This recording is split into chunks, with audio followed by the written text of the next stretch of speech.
There was something icy about the way his shoes tapped across the polished tile, like a metronome, steady, deliberate, slightly too loud. He didn't acknowledge the receptionist, didn't smile at the security guard, just walked in with his briefcase as though he already owned the place. Technically, he did. Christopher Rains, the new CEO, 30-something, young enough to still have that gleam in his eyes that said the world was his to restructure. His appointment had been announced just a week earlier in one of those sugar-coated memos about leadership transition. I had witnessed enough transitions in my 17 years to know what that really meant. Someone upstairs wanted heads to roll, and usually it wasn't theirs. I watched from the glass wall of my small corner office, not quite executive level, but far enough from the buzz of interns and marketing assistants that I could think clearly. Christopher didn't knock on doors. He opened them, interrupted meetings, walked through the floors with a tablet in hand, scribbling notes, asking questions that didn't wait for complete answers. He smiled when people stumbled, not cruel, but the way a man smiles when he's already made up his mind. He didn't come to see me that day. I suppose I wasn't on his radar yet. That was fine. I preferred it that way. At lunch, a few of us gathered in the break room, a group of older employees who didn't try to compete with the energy of the 20-somethings. Someone joked that the new CEO reminded her of a substitute teacher who thought he could fix the entire school in a week. We all laughed quietly, cautiously. I stirred my tea and kept my thoughts to myself. I had outlasted 3 CEOs, one left for health reasons, another for legal reasons, and the last because he tried to outsource more than he understood. It didn't matter how sharp their suits were, they always made the same mistake, assuming experience came with a title. When I passed Christopher in the hallway later, he glanced at my ID badge, then looked straight through me. He didn't recognize the name, didn't stop to ask what I did, didn't care that I was carrying the quarterly performance briefs he'd likely be quoting from in his Friday presentation. To him, I was just another face in the system, part of the machinery, not worth examining. And yet, as I returned to my office, I couldn't shake the feeling that something was changing, like the air before a storm. Nothing had happened yet. Not really, but you could feel it approaching. The way people stopped chatting at their desks, the way certain managers avoided eye contact, the way the HR director looked unusually pale this week. I closed the door behind me and sat down at my desk. There's a unique kind of silence that fills a place when it's on the verge of upheaval, and I knew it well. The next week passed like water creeping beneath a closed door. Slowly, steadily, inevitably. Nothing catastrophic happened at first. No official memos, no layoffs, just a series of restructuring meetings held behind closed doors and whispered conversations in hallways that stopped the moment anyone in a suit walked by. I kept my head down as I always had, completed reports, coordinated the next video call with Gold Peak Tech in Shenzhen, wrote courteous emails in Mandarin to smooth over some minor accounting delays. I didn't see Christopher much, but I heard about him everywhere. He moved through departments like a cold front, bringing nervous laughter and thinly disguised resentment. It wasn't long before the first changes began. He started firing mid-level managers, people who had been with the company for over a decade, sometimes 2. They were called into brief meetings and didn't return. No goodbye emails, no handshakes, just empty desks and hastily packed boxes. Their replacements arrived just as quickly. Friends of Christopher, mostly people with shiny resumes, polished LinkedIn profiles, and little understanding of how our actual business functioned. They asked basic questions in meetings. They needed things explained twice. They made jokes about how old-fashioned some of our processes were. They called it modernization. I called it a disaster in slow motion. I sat quietly through these changes, watching, listening. I knew better than to speak up. I knew how fragile stability could be under men like Christopher. How they mistook the silence of seasoned employees for agreement rather than survival instinct. It was during a team meeting on Thursday morning that I first felt the real danger. Christopher was there, of course, standing at the front of the conference room, like a general inspecting troops he neither trusted nor respected.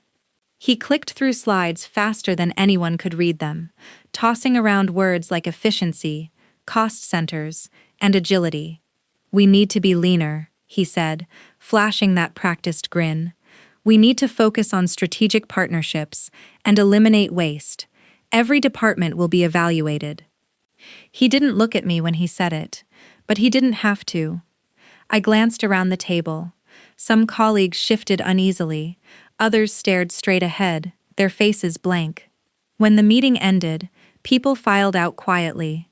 I gathered my papers slowly, careful not to be the first or last to leave.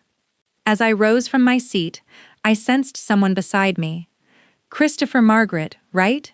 he said, as if he were trying to place a distant memory. "Yes," I said. He smiled, that same shallow smile he gave everyone. "What exactly do you handle again?" I paused. I could have stated my job title.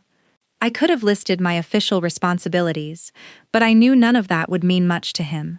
"I manage our communications with Gold Peak Tech and other strategic partners in China," I said carefully. His brow tightened slightly. "We have someone handling translations, don't we?" "I don't just translate," I said. My voice stayed calm.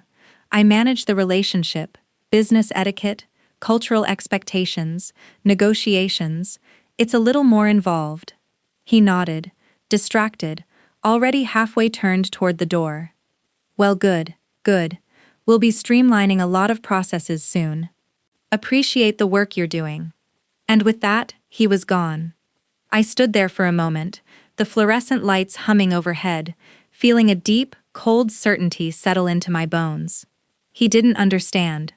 Worse, he had no desire to understand. Outside the conference room, the office buzzed with forced energy. People typing too loudly, phones ringing, meetings being called on short notice. The HR director, a woman named Linda, who had been with the company nearly as long as I had, looked at me as I passed her desk. She gave me a small, sorrowful smile. One that said, "Be careful." Back at my desk, I opened my laptop and started drafting an email to Mr. Liang at Gold Peak. A routine update, a normal communication. But as I typed, I wondered how much longer I would even be allowed to do that. Friday arrived heavy, with the smell of rain, and something else. Dread. The office was quieter than usual. People spoke in hushed voices, eyes flickering toward closed doors.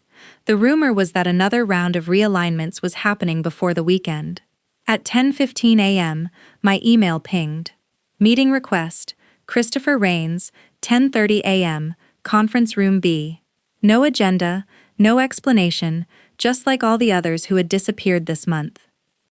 I sat completely still for a moment, my hands folded neatly in my lap. Then I rose, adjusted my jacket, and headed toward the conference room. I moved carefully, deliberately, as though I could somehow control the outcome through the steadiness of my steps. When I entered, Christopher was already seated at the head of the table. A folder sat in front of him. Linda from HR sat 2 chairs down, her expression carefully neutral. She avoided my eyes. Christopher gestured toward the chair across from him. "Margaret, good to see you," he said with the briskness of someone checking off a list. "Please have a seat." I sat, my hands folded calmly on the table. He opened the folder, glanced at something, and began. "We've been reviewing our internal structure over the past few weeks, and after careful consideration, we've decided to consolidate certain functions." His voice was smooth, rehearsed. "Your role, while valuable in the past, is no longer aligned with the direction we're moving in. We believe the external firm we've partnered with for language services can handle the needs we have moving forward. There's simply no longer a requirement for a dedicated liaison." I listened without interrupting. No flicker of emotion crossed my face. I was long past shock, long past bargaining. This was the inevitable result of willful ignorance. Christopher smiled faintly, as if attempting to soften the blow. "Of course. We appreciate your years of service." HR has prepared a severance package for you. 2 months' pay plus any accrued vacation. It's very fair. Linda slid a beige envelope across the table toward me. Still, I said nothing. Christopher leaned back, mistaking my silence for hesitation. I know this may be difficult, but change is necessary for growth. I smiled just slightly. Not bitter, not angry, just sad for him, really. You're certain you can manage without me? I asked quietly. He gave a small laugh, almost condescending. We'll be just fine. We need to be more dynamic, more streamlined. It's nothing personal. I stood up, leaving the envelope untouched on the table. I looked at him, truly looked, and saw not a leader, but a boy playing dress-up with grown-up toys he didn't understand. I wish you good luck on Monday, I said simply. Christopher blinked, puzzled for a moment by the odd specificity of my words, but then he smiled again, shallow and confident. Thank you, Margaret. Best of luck to you as well. I walked out of the conference room without looking back, past Linda's pitying glance, past the curious stares of my coworkers, down the long hallway that had once felt like home. Now it was just another corridor, in a place where I no longer belonged. Outside, the clouds had thickened, low and heavy, pressing down over the city skyline. The first drops of rain tapped against the windows as I reached the lobby. I didn't stop. I didn't cry. I didn't even let my hands tremble. By the time I reached my car, the rain had started in earnest, blurring the world beyond the windshield into a smeared watercolor. I sat there, gripping the steering wheel, feeling a strange mixture of grief and grim satisfaction. They thought they could replace me, that a contract with a faceless firm could substitute for 17 years of understanding, trust, and nuance. They thought they were prepared. They weren't. And Monday would prove it. The weekend after my dismissal was strangely calm. I cleaned out my home office, answered a few sympathetic texts from former colleagues, the braver ones. Others remained silent, afraid that any association with me would put a target on their own backs.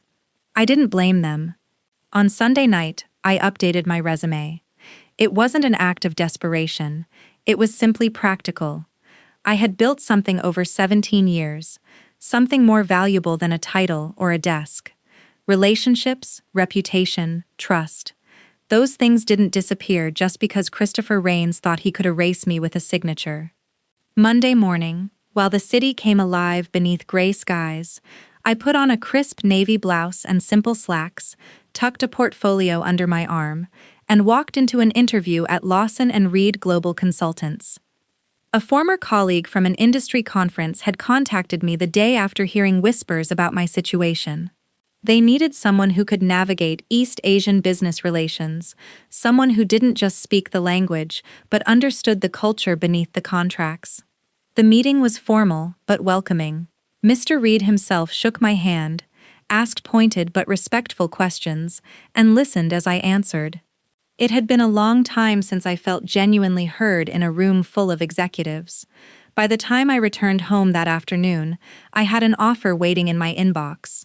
Better salary, more autonomy, a real opportunity to build something instead of holding together the crumbling pieces of someone else's ego trip. I accepted without hesitation. Meanwhile, Ridgemont and Wallace buzzed with nervous energy I could sense even from a distance. My phone lit up occasionally with updates from the few friends who hadn't gone silent. "He's calling you a social climber now." One message read, "Said you were just trying to cling to relevance, that the company's better off without old gatekeepers." Another message, "They replaced you with an agency from Singapore. No dedicated liaison anymore, just rotating account managers. He says it's more efficient." I stared at the texts without emotion. I knew Christopher's type. When men like him failed, they never blamed themselves. They blamed the people they'd forced out, rewrote the narrative to fit their pride. "Social climber," I murmured aloud, almost amused. If only he knew. If only he understood that I'd never wanted titles or credit. Just competence. Just respect for the work that built the foundation he was now casually tearing apart. But Christopher didn't understand the language of patience, or loyalty, Or consequences? Not yet. Monday evening, as the city lights flickered against the wet streets, I poured myself a cup of tea and opened my laptop. I checked the time difference between New York and Shenzhen. I reviewed a few articles about corporate customs in China. Small details, but important ones. The kind of things Christopher's bright young hires probably dismissed as outdated formalities. And I waited, because storms don't announce themselves with fanfare. They build slowly and steadily, until the ground is soaked and the rivers overflow. Tomorrow, the real consequences would begin, and I would not lift a finger to stop them. Monday morning began with the usual corporate theater. Coffee cups, stiff suits, the buzz of artificial enthusiasm. Inside Ridgemont and Wallace, a small group of executives gathered around the 15th floor conference room, waiting for what they believed would be a routine meeting. Gold Peak Tech's delegation from Shenzhen was due to arrive in just under an hour. The deal on the table was massive, a 3-year partnership renewal worth millions. It was one of Ridgemont's cornerstone agreements, a contract that stabilized not only their quarterly targets, but their very reputation in international markets. Christopher Rains sat at the head of the gleaming conference table, tapping his pen against his leather notebook, throwing occasional glances at the clock. To his left sat Martin and Carla, two of his hand-picked hires, bright, ambitious, completely inexperienced in international diplomacy. Across the city, I sat in the spacious, sunlit office of my new company, quietly sipping coffee as I opened my laptop.